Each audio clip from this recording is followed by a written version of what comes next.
This is the last will and testament of Mr. Emmanuel Williams.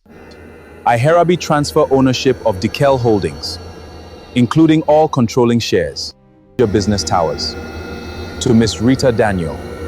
What? No! This can't be. How could he? He has no right to my husband's property. There has to be a mistake.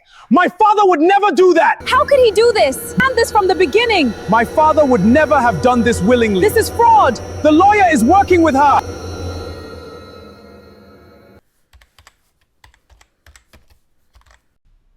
My dear, I woke up early to supervise the chef. I wanted everything prepared exactly the way you like it.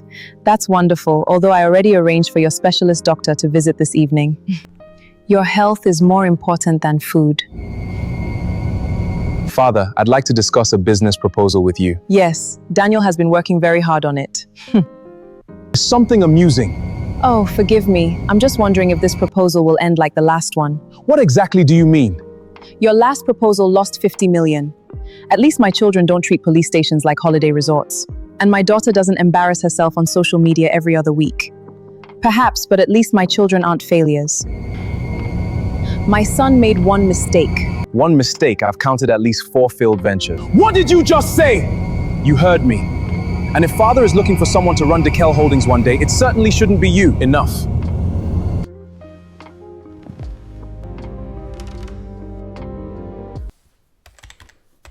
Meet the Williams. Chief Emmanuel Williams, billionaire, founder of Decel Holdings, a man who built an empire but failed to build a united family. Victoria, the first wife, elegant, calculating, and obsessed with status. To her, appearances are everything. Gloria, the second wife. Life is too short to ask for the price. Extravagant, If and I like always it, I buy living it. beyond tomorrow. Perfect. Daniel, Victoria's first child, known for wasting his father's money, always chasing the next big business idea and leaving failed companies behind. Vanessa, Victoria's daughter, a social media celebrity who loves attention and believes every moment should have an audience.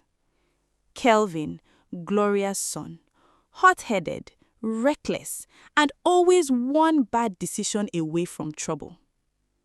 Sophia, Gloria's daughter, the manipulator, quiet, intelligent, patient. She rarely starts a fight, but she's always gathering information. Chief Emmanuel Williams spent his entire life building an empire. He had built a fortune everyone wanted, and a family that loved only the fortune. They didn't gather around him because they loved him. They gathered because they feared someone else would inherit what he built.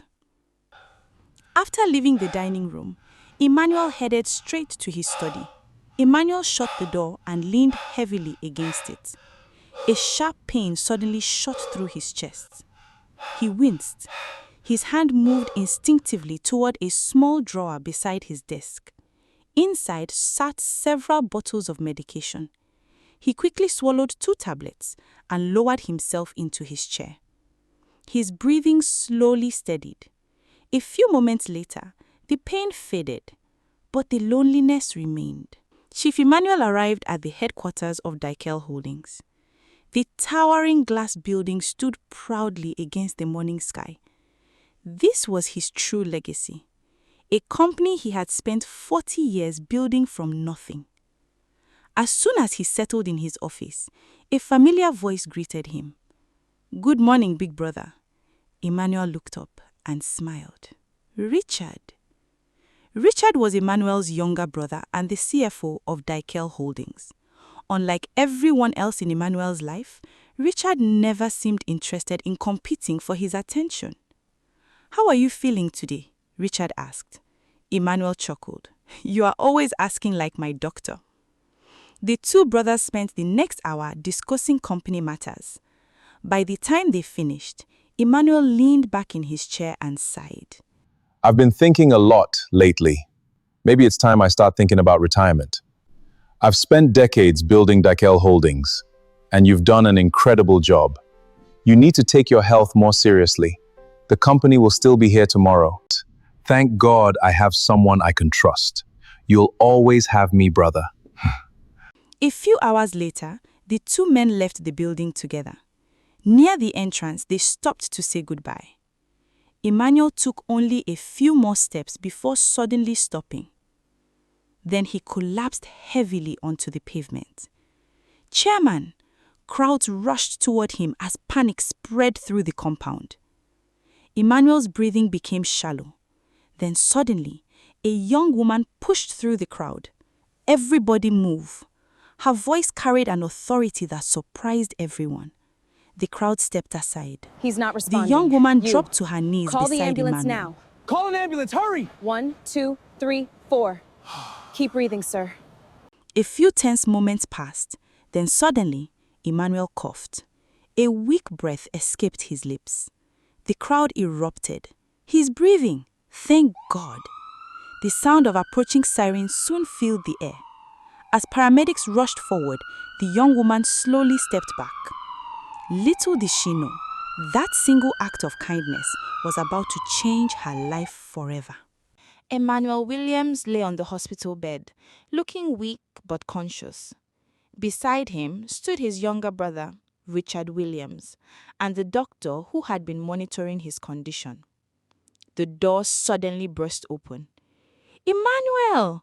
Victoria Williams rushed into the room. Daniel and Vanessa followed closely behind her. My husband, what happened to you? Father, you scared us. We thought we had lost you. Doctor, if giving my own life would save my husband, I'll gladly do it. Emmanuel was already getting tired of one drama, and just then, the door opened again. "Move aside." My husband! You cannot leave us! I can't live without you. Always so dramatic. God, please take my life. Don't take my husband's. For a moment, the room was filled with concerned faces, concerned voices, concerned promises.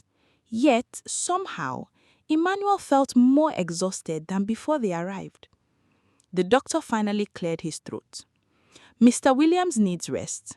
Everyone should keep visits short." As they left, Emmanuel suddenly spoke. "Richard, the one who helped me, have you found her?"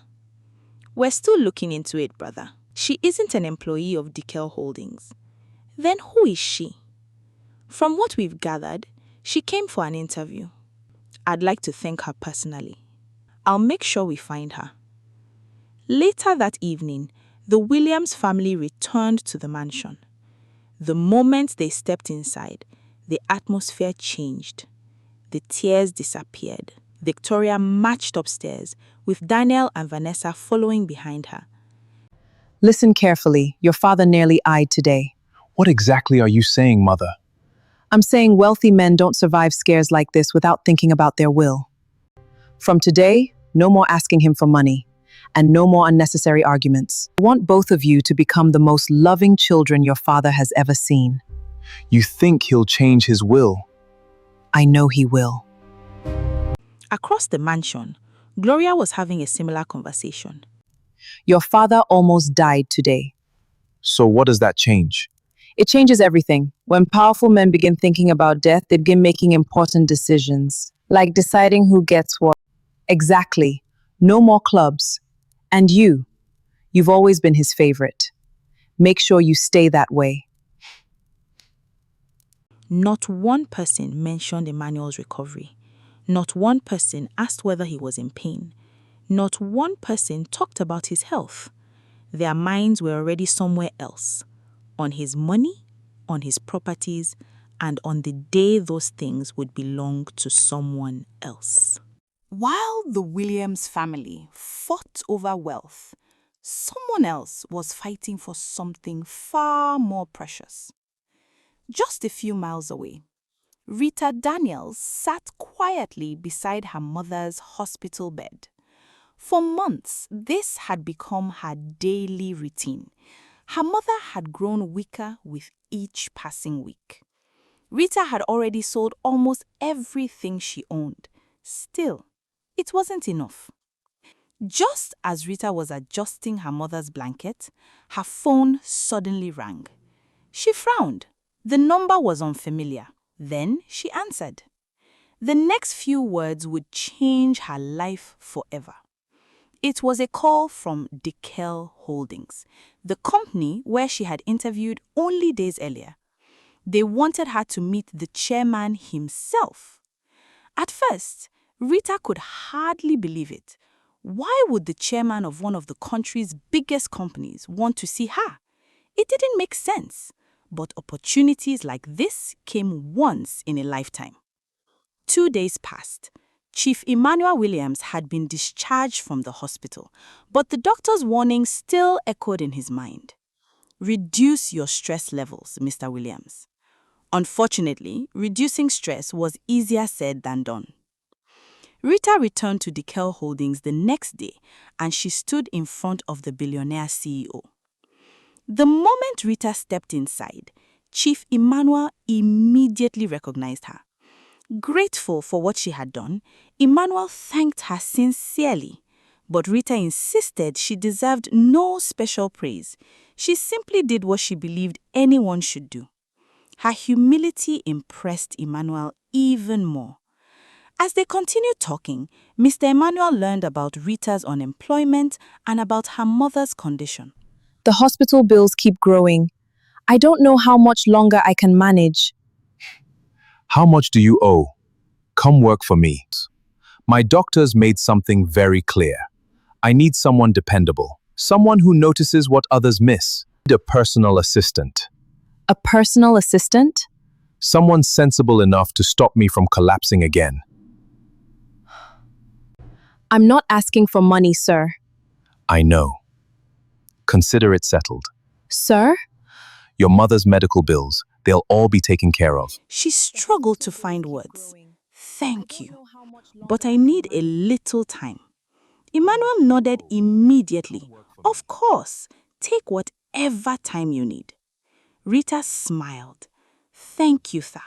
For the first time entering the office, she felt hopeful. She had no idea that accepting the offer would change her life forever. 6 days later, a taxi rolled to a stop in front of the Williams mansion. Rita Daniels stepped out carrying 2 suitcases. For a moment, she simply stood there. The mansion was even larger than she remembered. Tall gates, beautiful gardens. She took a deep breath. A servant opened the door and stepped inside. The massive living room stretched before her. Miss Rita Daniels will be living in the mansion. Living here? What do you mean she's living here? I think there must be some mistake. What exactly is going on? Mr. Williams gave the instruction personally. Father approved this? Chief Emmanuel Williams walked down the stairs. Immediately, the atmosphere changed. I believe you've all met Miss Rita Daniels.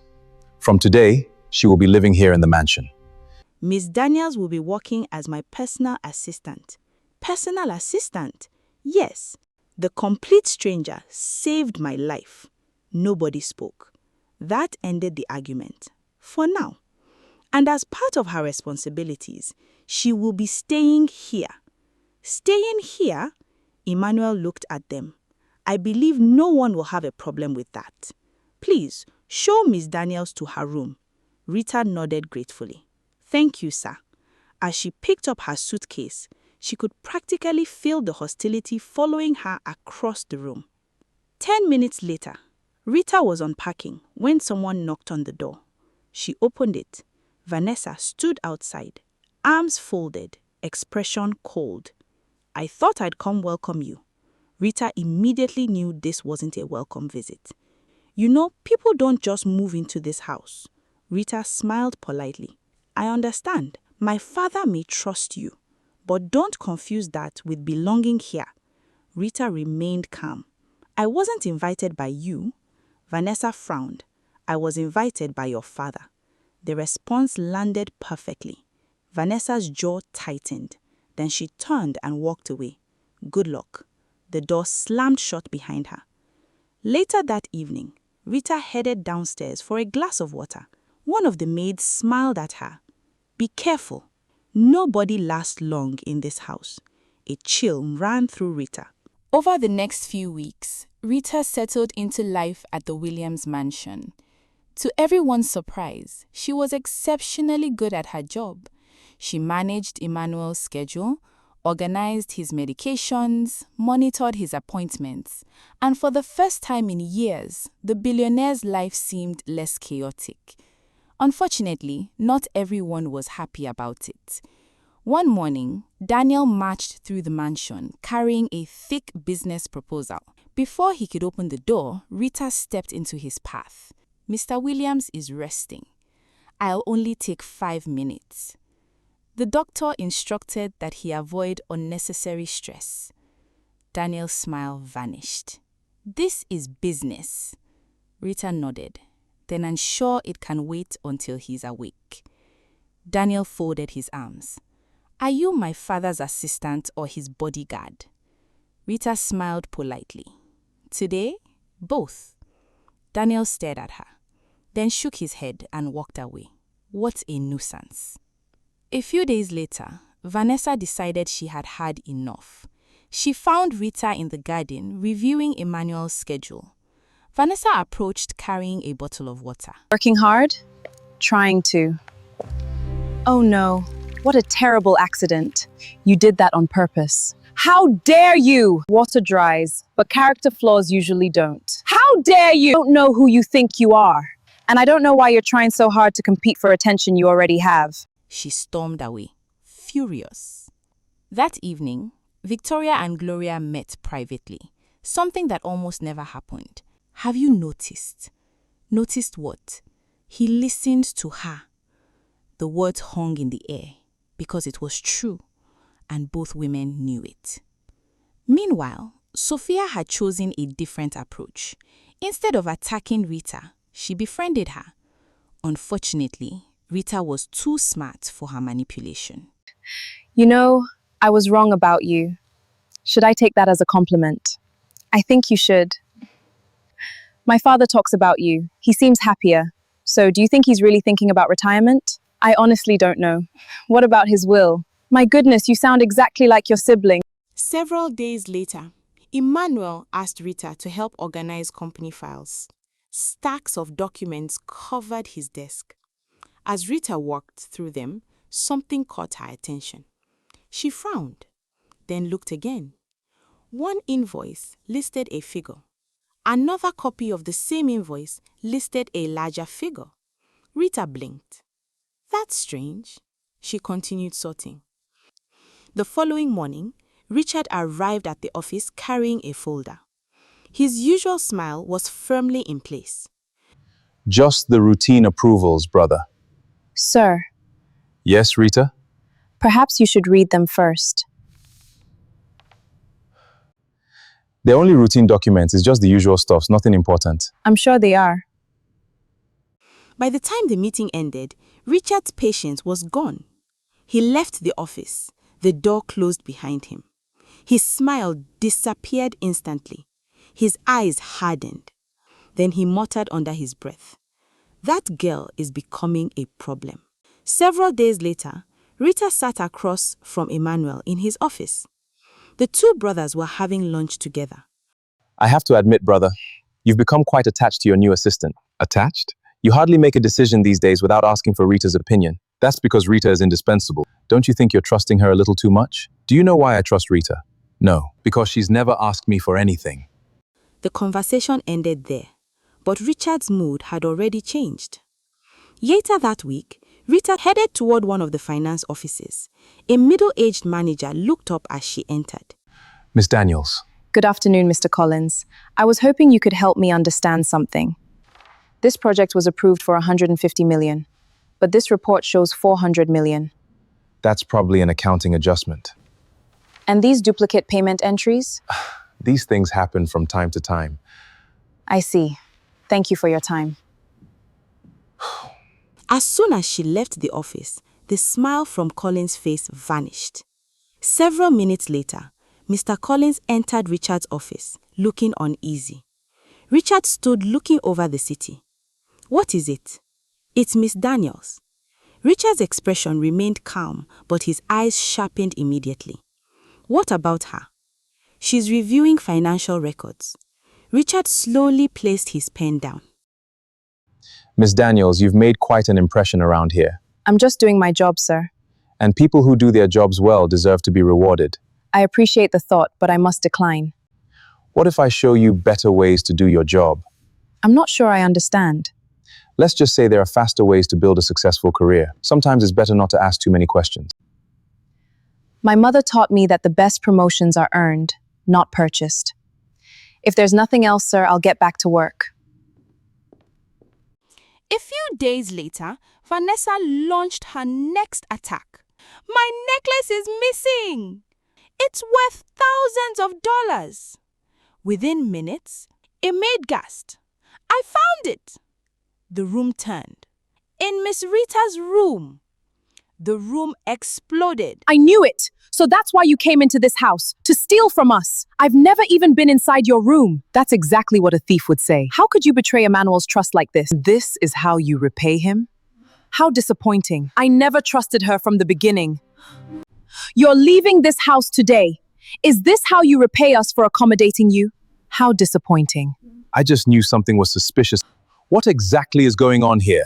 Dad, we found my necklace. Good. Then why does this look like a courtroom? It was hidden in her room. Review every camera. The cameras. Immediately. We've reviewed the CCTV footage. The footage clearly shows the maid planting Miss Vanessa's necklace inside her room. Miss Daniels is innocent. Find that maid. Sir, we've searched the entire mansion. She's already gone. Vanessa was secretly relieved that she had fled before she could reveal who paid her. One evening, after dinner, Rita was organizing documents in the study when Emmanuel looked up from his desk. You handled yourself well. I never thought anyone would believe me. I did. I never got to thank you for everything with my mum. How is she? Much better. Do you know something strange? What is it, sir? People believe I have everything. I've never felt more alone. Sometimes I sit in this mansion and wonder if everyone will stay if everything disappears. Oh, sir. For the first time, Rita saw genuine sadness in his eyes. The following morning, Rita accompanied Emmanuel to a routine hospital appointment. Inside the consultation room, the doctor reviewed several test results. Mr. Williams, the heart condition is no longer the only issue of concern. What else? One of your kidney is already affected. The damage is critical. How bad is it, doctor? Oh no, doctor. The medications have helped, but the damage has progressed. What does that mean? You may eventually require a kidney transplant. Silence. Complete silence. The billionaire wasn't shocked. Instead, he looked tired, as though he had been fighting many battles and wasn't ready to lose yet. A short while later, they left the hospital. The driver opened the car door. Neither moved. They stood outside the hospital entrance. Mr. Emmanuel, Yes? you're not giving up, are you? I've fought too many battles. I'm not ready to lose this one. Back inside the hospital, a nurse quietly exited the consultation wing. She looked around to make sure nobody was watching. Then she pulled out her phone. Emmanuel's appointment is over. They're discussing the possibility of a kidney transplant. At the other end of the call was Richard. Richard said nothing. Then a slow smile appeared on his face. Not a happy smile, a calculating one. For years, he had watched his older brother build an empire. And now, Richard believed the time had come to make his biggest move yet. Inside his office at Deceit Holdings, he sat with Mr. Collins and two trusted associates. Several files were spread across the conference table. This project moves forward immediately. Sir, the numbers still don't add up. The numbers will be whatever we need them to be. And if someone starts asking questions, by the time anyone notices, the money will already be gone. Let's get to work. That evening, Gloria received a message secretly on her phone. 2 hours later, she sat across a man in a quiet restaurant. That man was Richard Williams. Gloria looked concerned. You said it was urgent. Richard nodded. It is. Emmanuel's condition is worse than most people realizes. What do you mean? His kidneys are beginning to fail. How do you know that? I have my ways. If there was ever a time for Kelvin and Sophia to become closer to Emmanuel, this is it. Gloria sat back in her chair, deep in thought. Later that night, Gloria summoned Sophia and Kelvin to her sitting room. The siblings arrived looking confused. Sit down. We need to talk. Your father's condition is getting worse. What happened? Did the doctors say something? They believe he'll need a kidney transplant. From today, both of you will spend more time with your father. So stay close to father? Gloria told them to act more responsibly and be closer to their father because anything can happen anytime. The siblings nodded, though everyone in the room understood exactly what she meant. Over the next few days, a strange transformation occurred inside the mansion. Unusual care from the children. Gloria's children praying loudly in the living room for their father's well-being. Vanessa's children never leaving his sight. Even Victoria and Gloria became unusually caring. To an outsider, it would have looked like the perfect family. But Emmanuel noticed the change. And so did Rita. Neither said anything. A few days later, the entire family gathered for dinner. The atmosphere was unusually peaceful. Everyone was laughing, talking, sharing stories. For the first time in a long while, the mansion felt united. Emmanuel sat at the head of the table, watching his family. Perhaps for the first time in weeks, he looked genuinely happy. Then suddenly, his hand trembled. Emmanuel grabbed the edge of the table. His breathing became uneven. "Father!" Daniel stood immediately. Then he collapsed. Chaos erupted. Minutes later, Emmanuel was rushed to the hospital. Inside the waiting area, panic filled the air. Everyone was focused on one thing. The end is near. Nearly an hour later, the doctor finally emerged. Everyone rushed toward him at once. Mr. Emmanuel is stable. However, his kidney has deteriorated beyond what medication can manage. We have done everything we can. Mr. Emmanuel now requires a kidney transplant. We need a donor. Close family members are usually tested first because they often have the highest chance of compatibility. Everyone was quiet, as if they didn't hear what the doctor had just said. Only Rita stepped forward and spoke. We need a volunteer for the test. Doctor, what exactly does the testing involve? The doctor nodded and began explaining. But while he spoke, the rest of the family remained unusually quiet. And for the first time, the possibility of sacrifice had entered the room. The following morning, the doctor had stabilized the billionaire, but everyone knew the truth. Time was no longer on his side. After a brief examination, the doctor left the room. Shortly afterward, Victoria quietly gathered Daniel and Vanessa in a corner of the hospital corridor. Listen carefully. You both heard what the doctor said. Neither of you is donating a kidney. I wasn't planning to. Neither was I. My children, you have your whole life ahead of you. Your father is already old. The inevitable will eventually happen one day. Exactly, I'm still young. I don't want surgery either, and you won't have it. The three exchanged relieved looks. Not one of them mentioned Mr. Emmanuel. Not once. Elsewhere in the corridor, Gloria had gathered Kelvin and Sophia. She spoke in the same hushed tone. I hope neither of you is thinking about donating. A kidney? No chance. Thank goodness. There must be thousands of donors. Exactly. Why should it be us? I don't want health complications for the rest of my life. And I definitely don't want to die young. The best we can do for your father is take care of his properties. A short while later, both wives entered Mr. Emmanuel's hospital room. He is still unconscious. This is terrible. Very terrible. You always said you loved Emmanuel. What exactly are you implying? I hope one of your children volunteers. My children, why not yours? Daniel is my only son, And Kelvin is mine. Perhaps Sophia should donate. Then perhaps Vanessa should. There are other donors. Exactly, I'm sure the hospital will find someone. Mr. Emmanuel's fingers tightened around the blanket. His eyes remained closed, but he had heard every word, every single word. The room fell silent, and for the first time in many years, something inside Mr. Emmanuel broke. Not his body, his heart. The following morning, Mr. Emmanuel was awake. Rita sat beside the bed. I heard everything. Rita frowned. Everything? My wife's.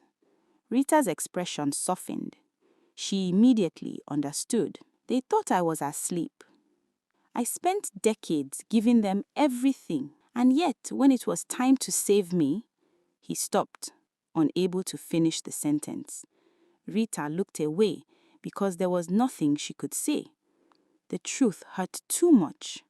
Later that afternoon, Rita quietly left the room, then stalked outside the doctor's office. She took a deep breath and knocked. Doctor, may I speak with you for a moment? Of course, Miss Daniels. I'd like to be tested to see if I'm a compatible kidney donor for Mr. Emmanuel. You're volunteering. Yes. You're not a member of his family. No. If there's even a chance I can help him, I'd like to know. Very well. We'll begin the compatibility tests immediately.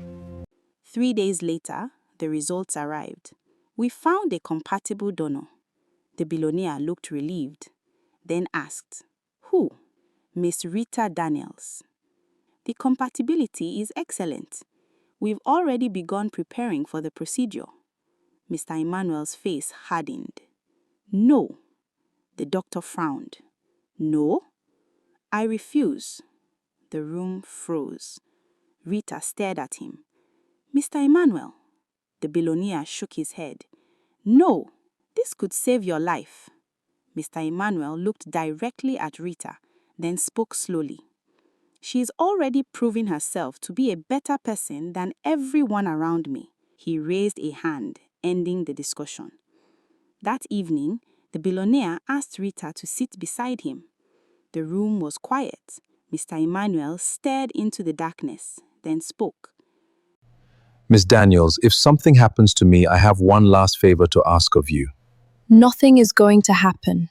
You don't know that. I need you to do something for me. When you're back at Dickel Holdings, I want you to help Richard. The company needs a trusted support. If that's your wish, I will do my The best. following day, Rita returned to Decel Holdings. Employees greeted her warmly. Some asked about Mr. Emmanuel, but something felt different. Inside the finance department, stacks of reports had accumulated during Mr. Emmanuel's hospitalization. Rita began organizing them. One report caught her attention, then another, and another. Then something caught her attention. One company name, Silvercrest Consulting. According to the records, Decel Holdings had paid Silvercrest Consulting enormous sums of money for nearly 3 years. Not millions, billions. Rita began digging. Then she found it, the registration document. Silvercrest Consulting existed only on paper. The beneficial owner listed on the registration papers was Richard Williams. Meanwhile, back at the hospital, Mr. Emmanuel sat alone. He had just ended a call, a very important call, his lawyer's call. Far away, inside his office, Richard sat smiling, completely unaware that 2 separate storms were now moving toward him. At the hospital, Mr. Emmanuel sat across from his lawyer. A thick folder rested on the table. Inside was signed instructions, legal directives, succession plans, letters, and one final document. That evening, Rita arrived at the hospital. The evidence against Richard remained inside her bag, but the moment she entered his room, she changed her mind. He looked weaker than ever. The following morning, the transplant procedure began. Doctors rushed through the hallways. Nurses prepared equipment. The family waited. Victoria prayed. Finally, the surgeon emerged. "Doctor, how did it go?" The surgeon removed his mask. The transplant itself was successful. A wave of relief swept through the room. Then came the words that changed everything. However, Mr. Emmanuel has fallen into a coma. We don't know when he paused or if he will wake up. Silence. Complete silence. Later that night, the family sat in separate corners, lost in their own thoughts. Then a familiar figure appeared, Mr. Emmanuel's lawyer. A leather folder rested under his arm. I have instructions from Mr. Emmanuel. If Mr. Emmanuel became permanently incapacitated, I was instructed to gather the family. The room became still.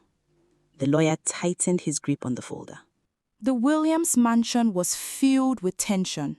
The entire family had gathered in the grand living room. The lawyer sat at the center table, a large folder resting before him. This is the last will and testament of Mr. Emmanuel Williams. I hereby transfer ownership of Decel Holdings, including all controlling shares, the Ikoyi luxury apartment complex, and the Abuja business towers, to Miss Rita Daniel. What? No! This can't be! How could he? Possible. She has no right to my husband's property. There has to be a mistake. My father would Plan this from the beginning. My father would never have done this willingly. This is fraud. The lawyer is... Enough. Chief Emmanuel Williams left one final instruction. He left a personal letter to be read in the presence of every member of the family. If you're hearing this letter, then I am no longer... If you are hearing this letter, then I expect many of you are angry. Many of you called yourselves my family, but only one person behaved like family. Rita lowered her head. There is a truth I have carried for many years. Victoria suddenly looked nervous. Gloria's expression changed. About 15 years ago, when Daniel became seriously ill, I volunteered to donate my blood. That day, the doctors discovered something that changed my life forever. Daniel was not my biological son. Unable to believe it, I secretly arranged DNA tests for each of you. One by one, the results came back the same. Then I underwent my own medical examination, and it was confirmed. I was diagnosed with permanent infertility. The room froze. I was incapable of fathering children. Victoria gasped. Gloria's face turned white. Daniel stared in confusion. Therefore, I have no biological children. The room exploded. No! Victoria and Gloria sat frozen, unable to speak. The room slowly quieted. I knew none of the children were mine. Yet I chose silence. I chose to raise them, but love cannot survive where loyalty does not exist. Richard. The room turned toward him. My brother. For many years, I trusted you. You called yourself my closest ally. 3 years ago, I discovered Silver Crest Consulting. Richard immediately went pale. 2 years ago, I discovered who owned it. I knew every naira you stole. I almost stopped you, but I eventually decided not to, because a man willing to steal from his own brother has already punished himself. That concludes Mr. Emmanuel Williams' final statement. Nobody spoke. Then, just as the room sat in stunned silence, a house staff member rushed into the living room. The hospital just called. Everyone turned. Mr. Emmanuel is awake. Rita burst into tears. Chief Emmanuel Williams believed he was leaving behind an empire that would unite his family for generations. Instead, his wealth became the very thing that tore them apart. The houses, the businesses, the billions, they were never the true inheritance. The greatest legacy he could have left was a family that loved one another. And sadly, that was the one thing money could never build. Money can build an empire, but only love can build a family.